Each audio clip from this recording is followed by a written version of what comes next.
right. Good evening, Raoul of Elias. How are you? Good evening. Good, good. How are you guys?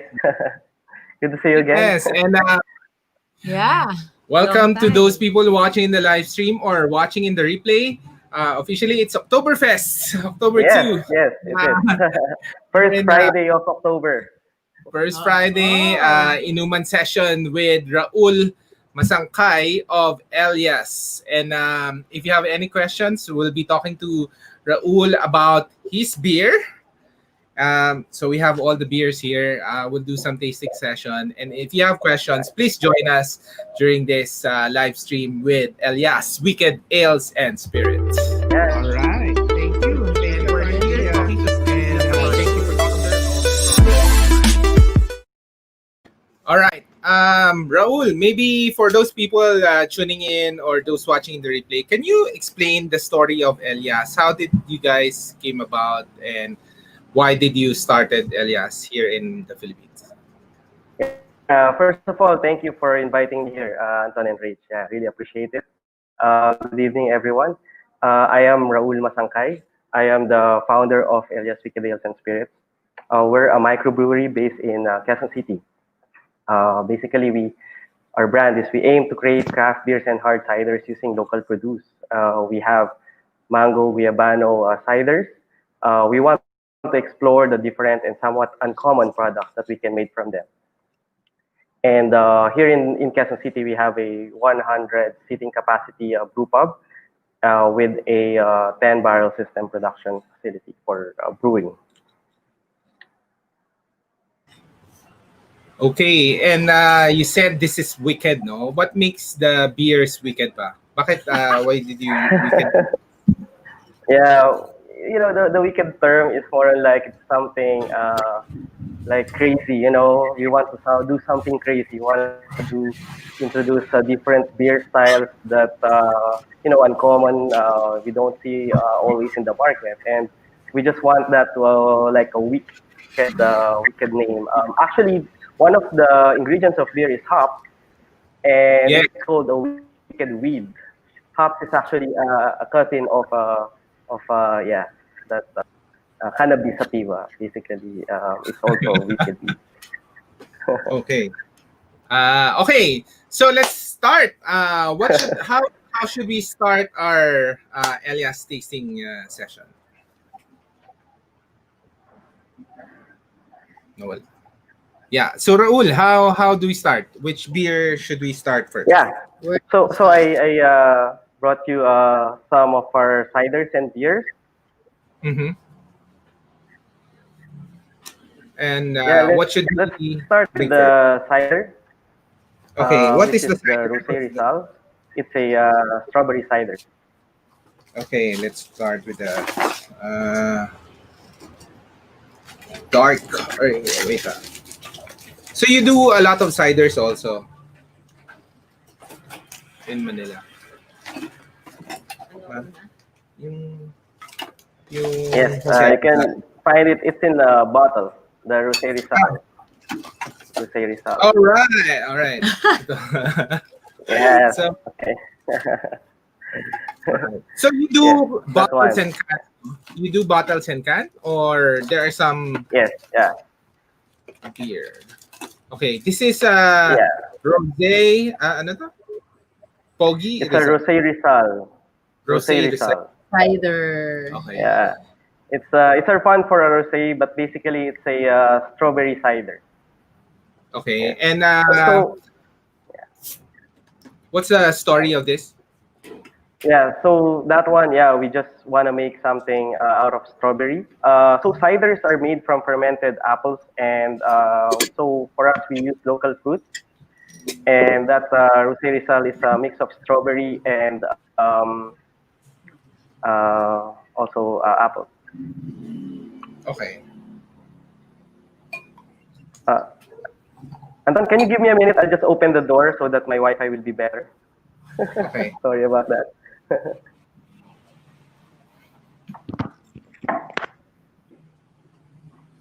Sit down. Wow. So we're trying the All right. Okay. So yeah, cheers. Cheers for your Cheers. first drink. Yes, cheers. Oo. Yeah. Sarap. So ano to? Parang sarap, no? Parang Yeah, it's a Rosé. rosé. yeah.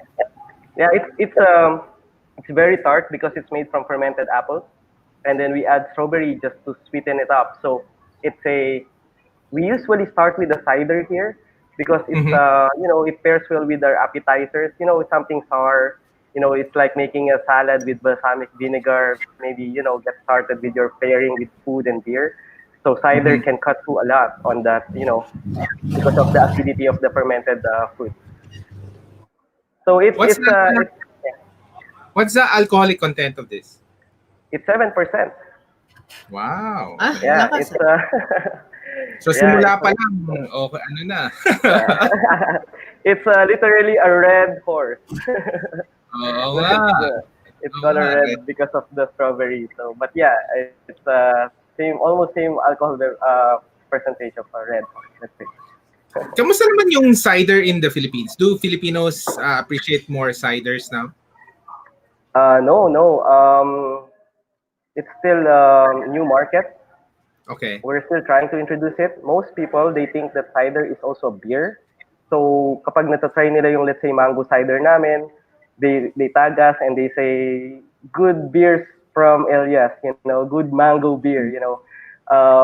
So we're still trying to, educate the market and introduce the cider, which is totally different from beer. You have beer, you have red wine or wine, and you have the cider, which is, these are totally different. So cider is a fermented fruit? Ano bang, what's the It's definition? yes.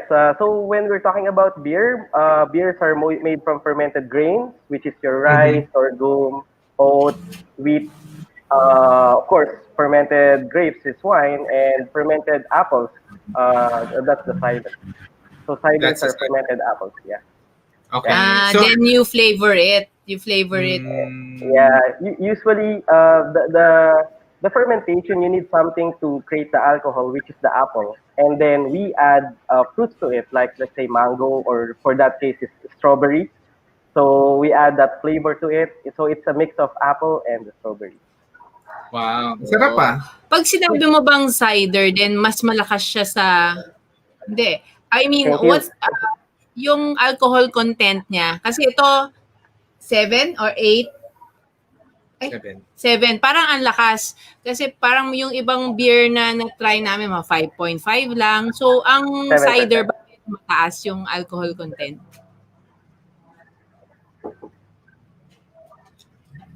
Malakas yung alcohol content. Ng cider. Yeah. For us, we wanted it like around that alcohol percentage. Yeah. For us, it's actually, it depends on the recipe too. So you can also make a cider na 5% lang, or let's say lesser than 7%. Pero for us, we want it to be, with that punch. So we don't want it to just cater to, to girls, but also for guys who are looking for a high alcoholic beverage, basically. So that's why we stick to the 7%. Alright, sige. So kailan mo iniinom ang cider? Yeah, it's also the same with beer. So the good thing with cider is very refreshing because it's made from fruit. So it's very refreshing. So you can drink it in the morning or even on the lunchtime. It doesn't give you that you don't get bloated a lot from the cider because it's just easy drinking and very refreshing.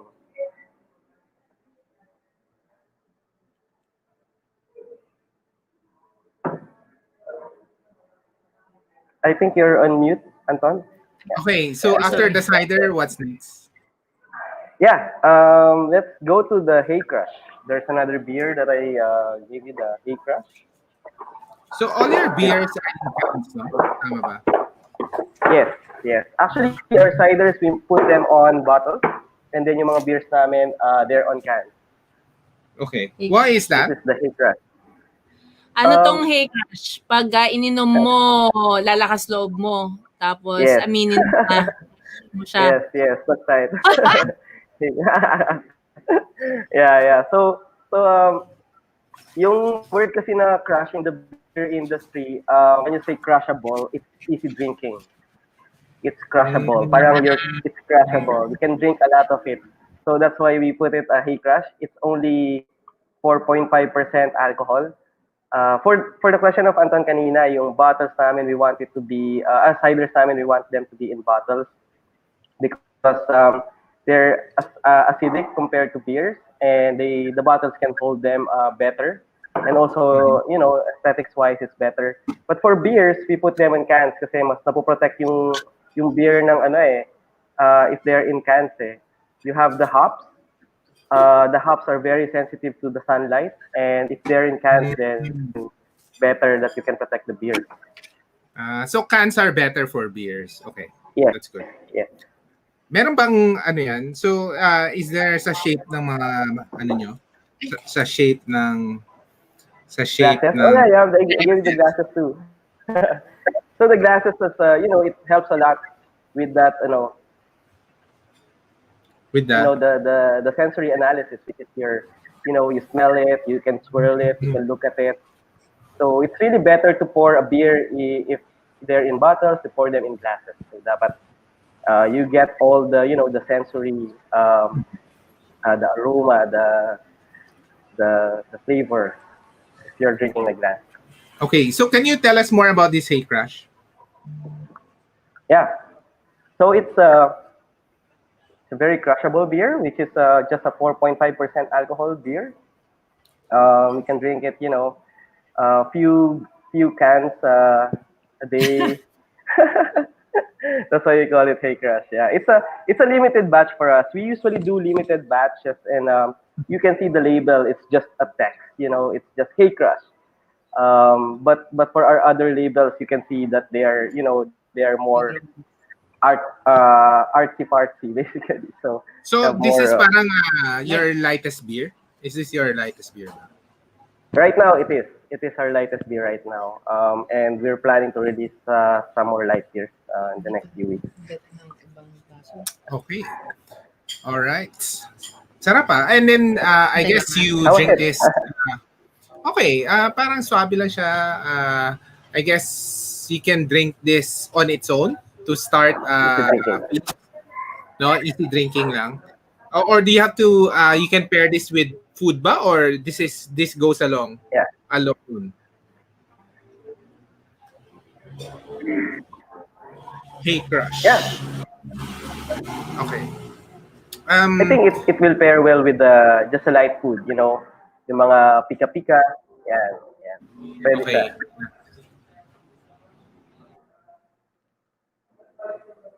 Okay. Sarap.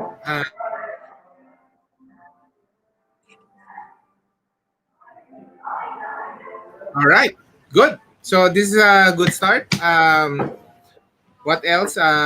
What's next? So ano ba tayo? From lighter to stronger ba tayo ngayon? Yeah. It's still the best way to drink beer. Yeah. Where can people buy the beers pala? So we're very we have a website, and they can purchase it at our website, wickedelias.com.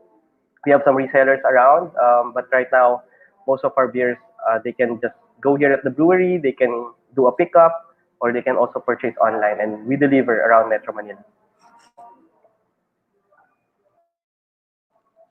Okay, so what's next? Let's do the mixtape. The mixtape. Mixtape. Okay.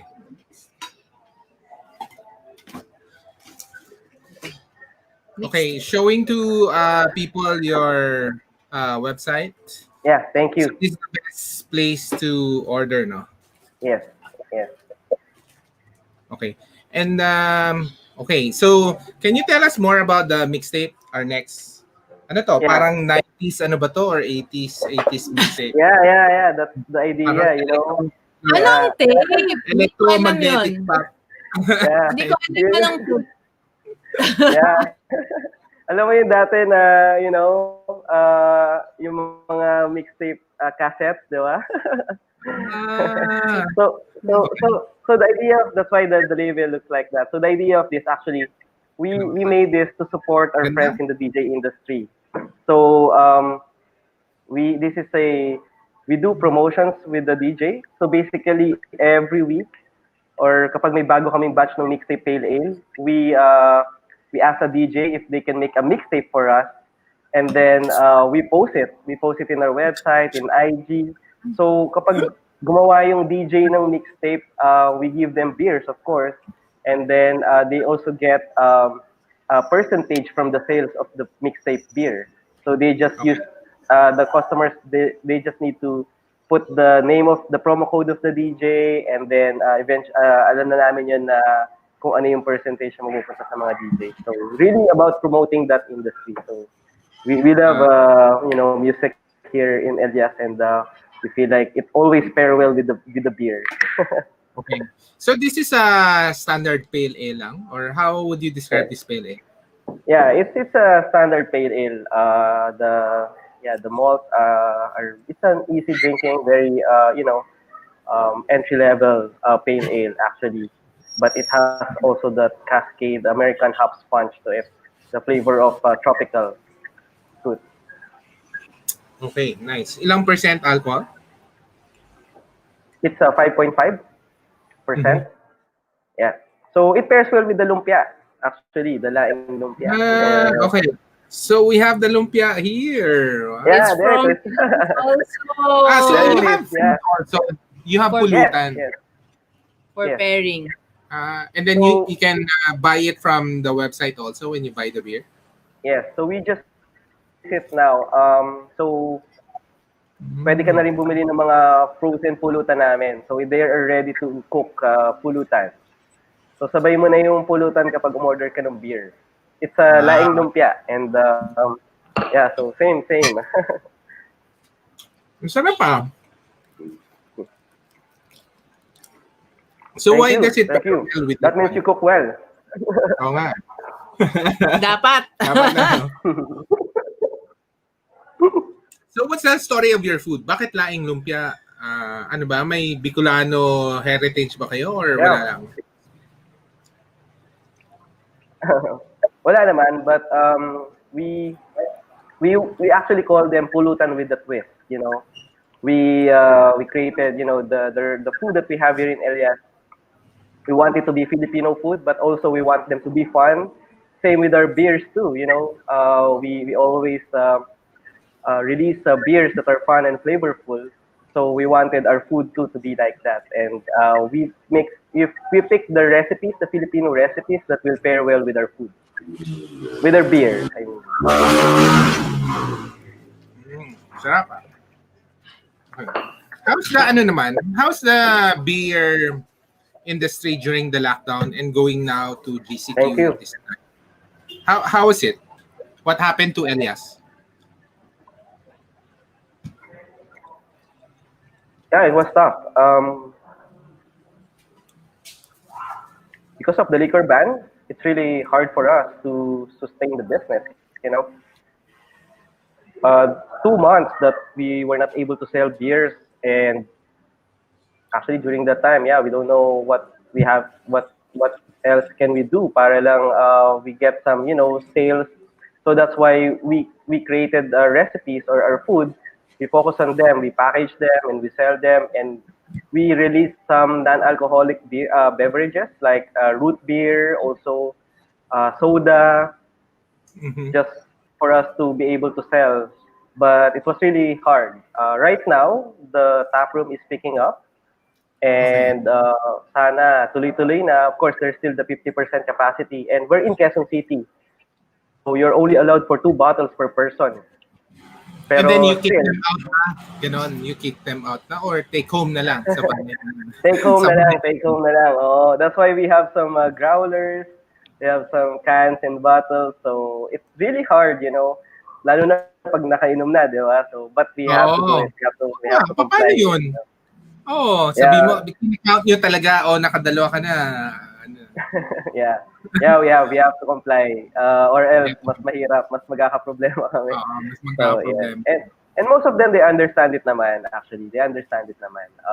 But here in our brewery, we make sure that we're compliant, we have social distancing, our capacity. The good thing with us, we are a 100 seating capacity restaurant.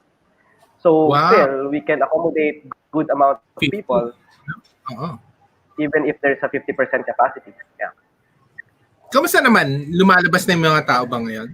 Are they going out to drink and eat Yeah, in your yeah. place? They're so far, yeah. We have some customers naman. They feel safe.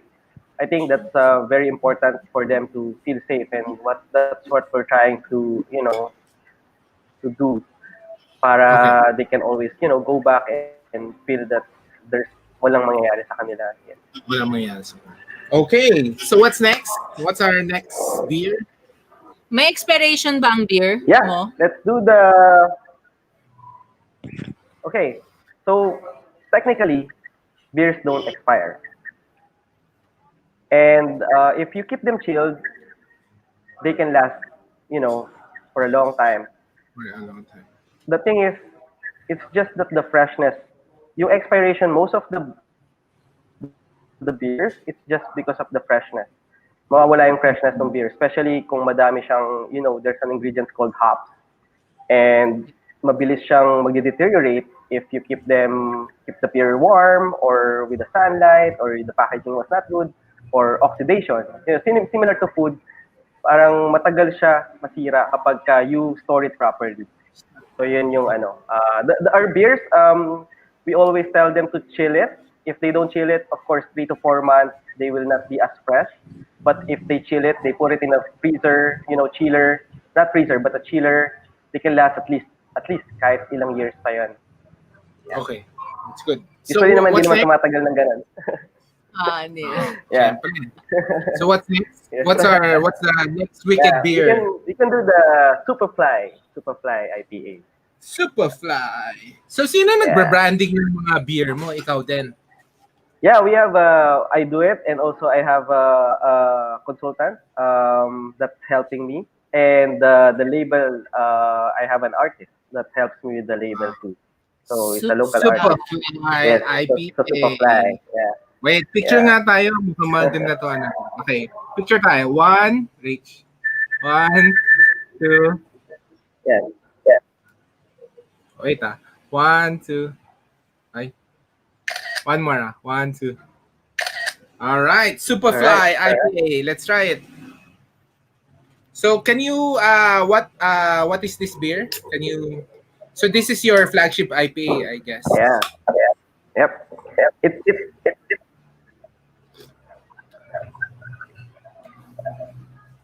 Yes, So can you our flagship what- IPA. So it's Yeah. bitter. It has a lot of hops to it, It's and darker.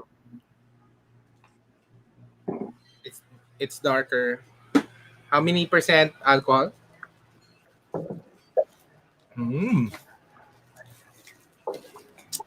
Sarap thank you. Yeah, that darkness, it actually it comes from a crystal malt which has some sweetness to it, so it balances well with the bitterness of the hops. So, ganda nung glass mo, Anton. Ganda, ganda nung glass. And this, Yeah. I guess, pairs well with meats, no? Actually, our pairing for that is the sisig. Sisig. It's a smoked Wow, of course. Siyempre, meron rin tayong sisig. Sisig. Meron tayong Sisig. Sorry. You want something strong. That's awesome. You want And something then- strong for the IPA, so So you sell the sisig also, no? In your store? Yes, frozen. You can also. it's frozen. Yeah. So it includes yung niya, sibuyas, para you just need to mix them. Okay. And then, most people buy it na rin with pulutan ba when they buy the beer from you? Actually, we just released that yesterday, and then today, we have some. Yeah. I just wanted to be the first one to try it. Yeah. So, meron din kaming kanina may customers kami. It's Friday today, so most people are drinking tonight, maybe. And we noticed it na meron silang add-on na mga frozen pulutan namin. So, complete package na. Sarap. So, yung place nyo sa Quezon City, it's more of a restaurant than a bar or bar restaurant? It's actually a brew pub wherein you will see the brewery. It's a you have a dine-in, and then you can see the brewery. And we do brewery tour. And then for the beers, we have 30 beers on tap. We have a cold room, 30 beers on tap. You can pick the beers. We don't carry just our beers. Actually, we carry other local breweries in our tap room. We have the Brewery, we have Crows, and other local breweries. We put them in our tap room.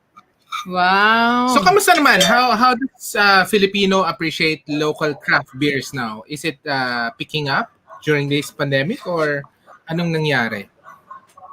I think the good thing that happened is marami yung open na to drink at home, 'di ba? Nagkaroon ng channel na yung mga tao, they're okay to just stay at home and drink at home. So that's why we have to go to them through our cans and bottles.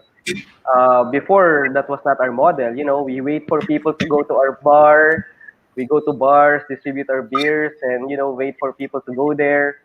But right now, because of that channel that people are open to drinking at home, then it's actually, I can say, we're in a good position. As long as you can package or bottle or can your beer, then you'll be in a good position to sell them.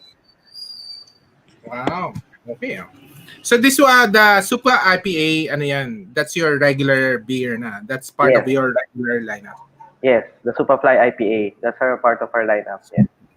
And what's the difference of your IPA from other IPAs?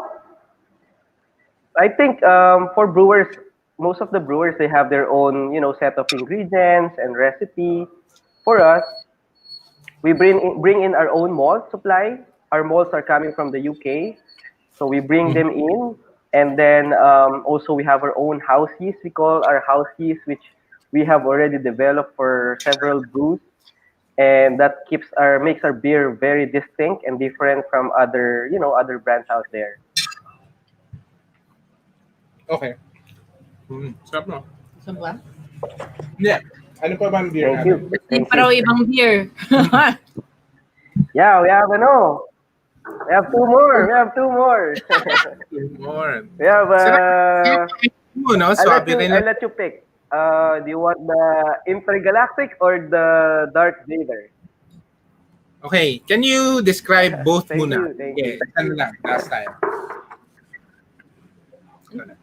So, what's the Darth, ano to? Okay, Darth the Intergalactic. Okay, what's the Intergalactic? Darth Vader. Serpent for Darth Vader. Yeah, So, can you describe the each one? Intergalactic is actually a 9.5% double IPA. Wow. So it has a lot of fun. Okay, and the other one?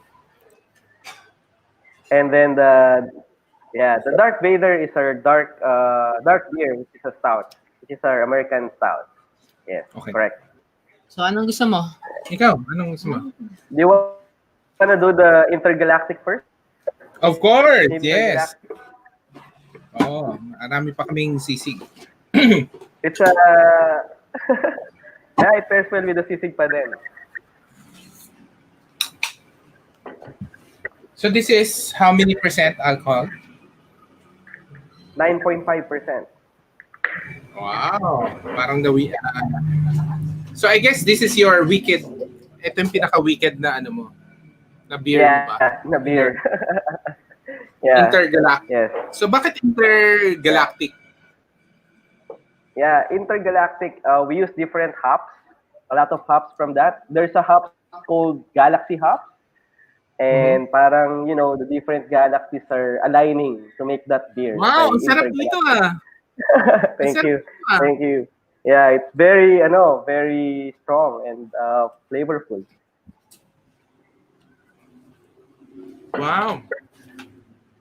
So how many hops? Maraming hops to. Yeah, we use 3 hops, but the amount that we put, That's a lot for a typical IPA. Yeah.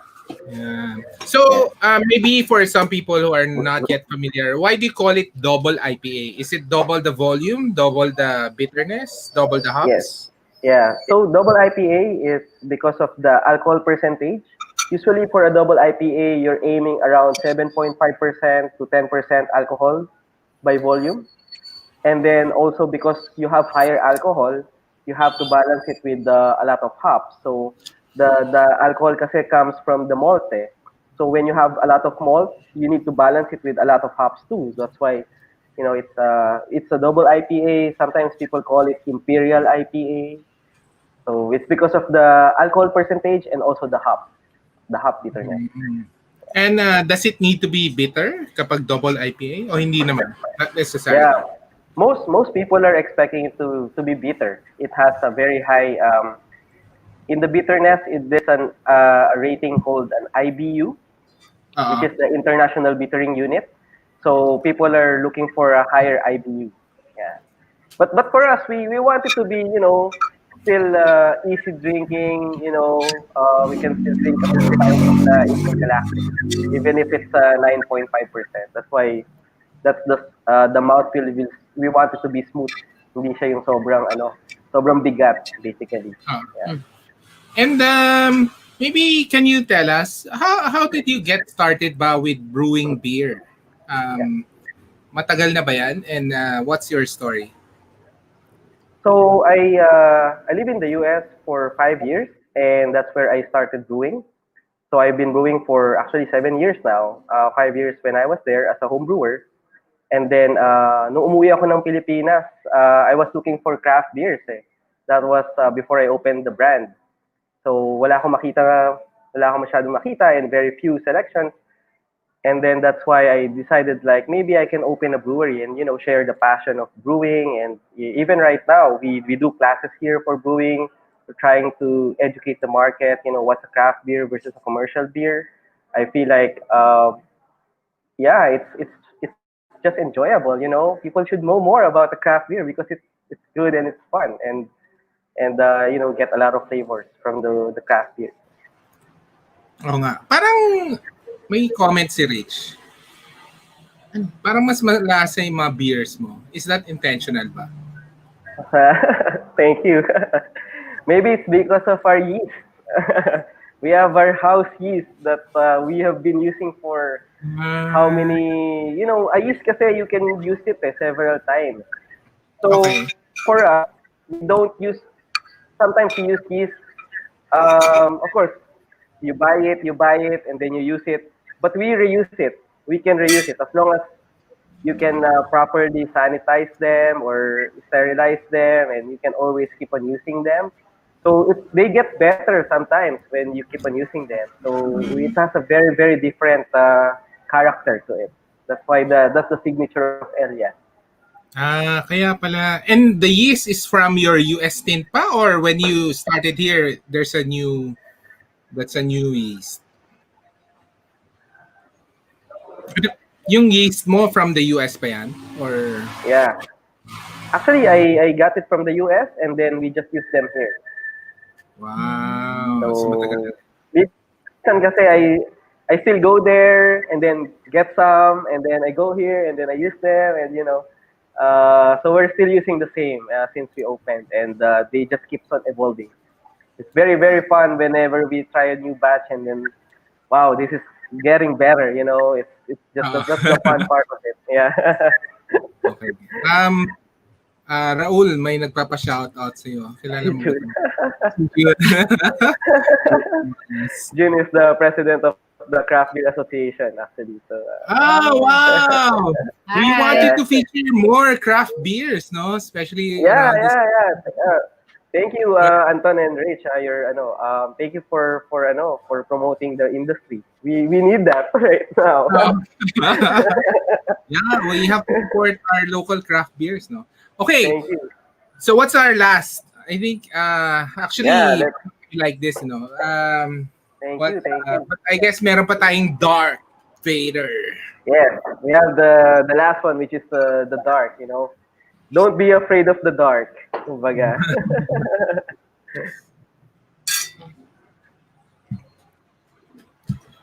So the Darth Vader is like the Guinness, no? Or Ireland style ba to? UK style stout? Ours is more on the American influence. It has hops to it. It's still bitter. It's like a dark and some bitterness to it. Yeah, we like to make bitter beers, and we love our hops, so we added some of them. Yeah, I will go for that. let me open mine. Okay, so this is Ang darker. dark. So it's usually for dessert na Yeah. ba? Yung ganitong stout na beer. Yes.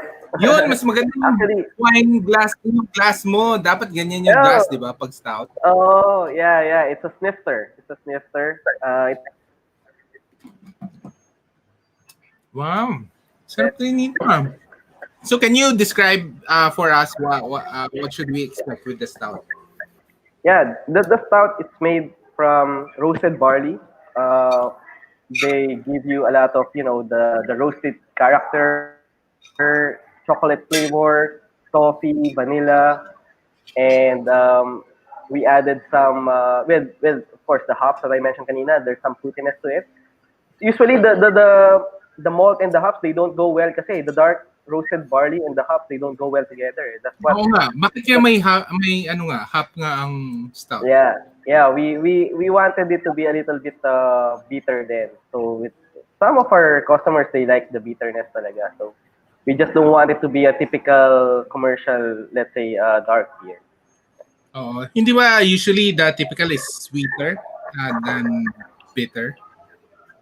Yes, A bit. yeah. Usually sweeter. Yes, that's right. Because of the chocolate flavor of the malt. Okay. Sarap ah. Yeah. Thank you, thank you. Ubus na ubus ang sisig. Sarap yung sisig mo. Yeah, the sisig naman we smoke it. We smoke it. So we have a mascara and we have a smoker at the back of the yeah, we have a smoker. And yeah, it's our wicked. We call it wicked sisig. Okay. And because of the smoking, do you smoke other meats o hindi pa? You're starting pa lang. Because you're from US strain, so do you smoke meats na ba in your store? Yeah, actually, I love smoked food. Right now, we just don't do it right now. But my sister-in-law, she's doing smoked bacon.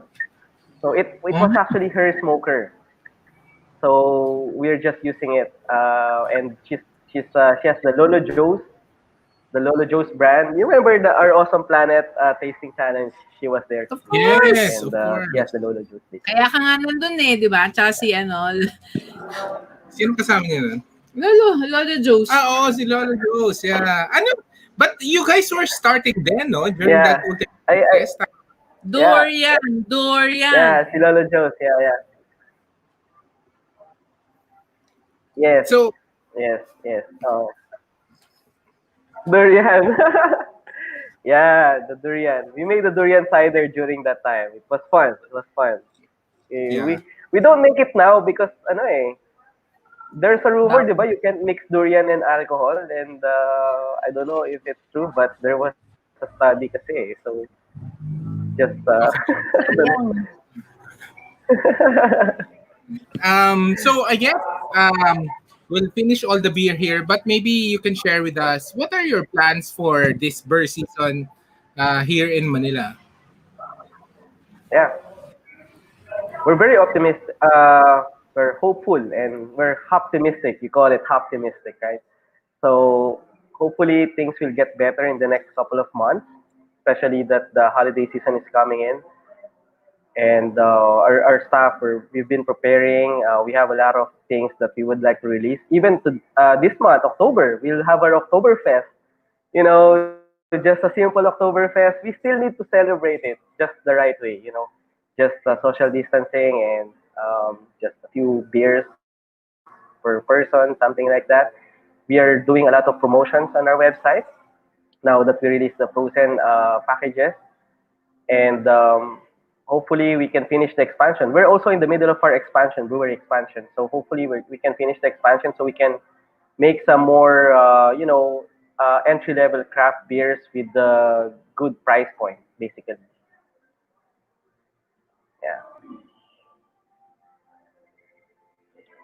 Oh, sorry, Anton, it's mute. Okay.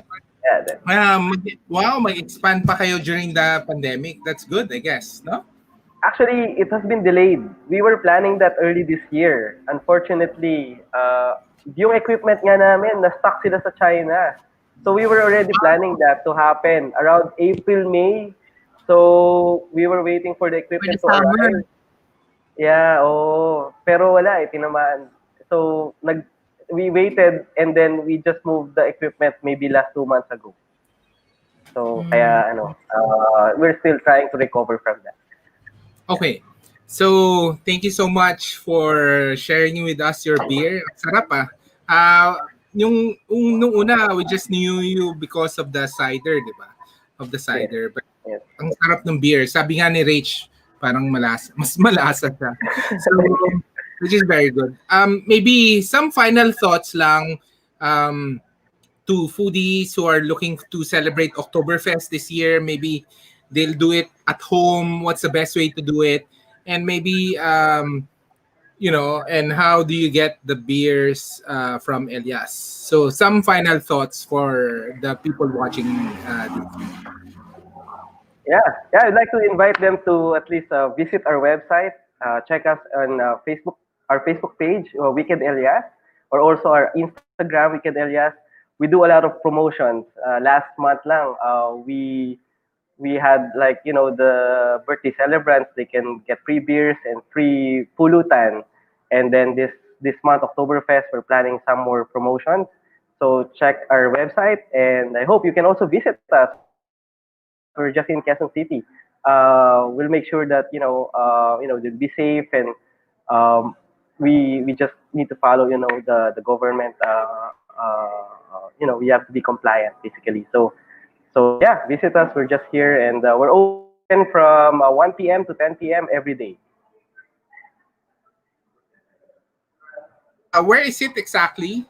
Your brewery in Quezon City? Yes, we are. Yeah, we're at 13 Ubay Street, Quezon City, Ubay Banawe area. Street. Banawe area. You can waste us Okay. Elias Weekend Daming Elias. restaurant dun Yes, we have a lot of food. Yes. Oh, kaya muna kayo doon. Doon kayo mag-lunch. Food Then hopping. you finish it here. Finish the Parang day here. malapit ng So, yes. Malapit ng Oh. Quezon City. Okay. Yes. Yung Pwede, Ubay, pwede. Yeah, we're the only craft brewery in the area. So, maybe to end Exactly. this, kasi people are thinking about And drinking. hopefully, when things get better, I would like to invite you here, Anton and Ray. Oo, yes. Pero question lang, Raul. Paano nga yung 2 bottles per limit? So ano nangyayari ngayon? Do people hang around longer? How do they manage? Ano nangyayari in your restaurant now or in your brewery now? How do they manage that 2 bottles limit? Yeah, usually they drink and they do takeouts. That's why we are offering to our pulutan so that they want to continue drinking at home and they can also get some of our food. And how long usually do they stay in the brewery? Yeah, actually, because we're open from 1 to 10, some of them they hang out. They stay maybe an hour, 2 hours. We also have non-alcoholic beverages. So we have root beer and we have soda. So they can also get some of those kahit ano lang sila, they're staying here. May solusyon ako. May solusyon ako, Raul. Oh, anong solusyon? Yes. Palabasin mo sila. Balik sila after 5 minutes. Palabasin mo Hindi sila. yata. That's a good idea. Yeah. May gumagawa ba ng gano'n? May gagawa ka na nun. Siguro kung nasa border lang kami ng Quezon City and Manila, kunyari lalabas muna sila ng city and then babalik sila ng city. Ikaw talaga? Hindi mo kakapasok ko lang Pero amoy na siya.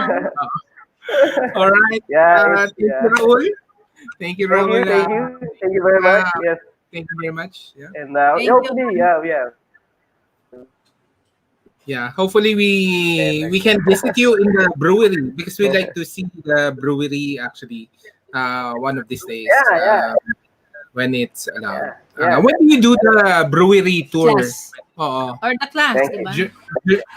Any day ba yan or weekends lang? Yeah, yeah. You can schedule. Usually, yung mga customers namin, and then we'll schedule a brewery tour kapag available kami. Yeah, kasi I do the brewery tour. Kung wala ako, then walang mag-iikot sa kanila nung brewery. And then we Kita. just have to schedule it. Oh. All right. Thank you so much. Yes. Thank you. My wife And loves have a the good beer. weekend. Thank you. Yes. I'll send you more beers. Oh, yes. I'll send you more beers. Give I us know some. where to send the beers. Thank you. Bye-bye.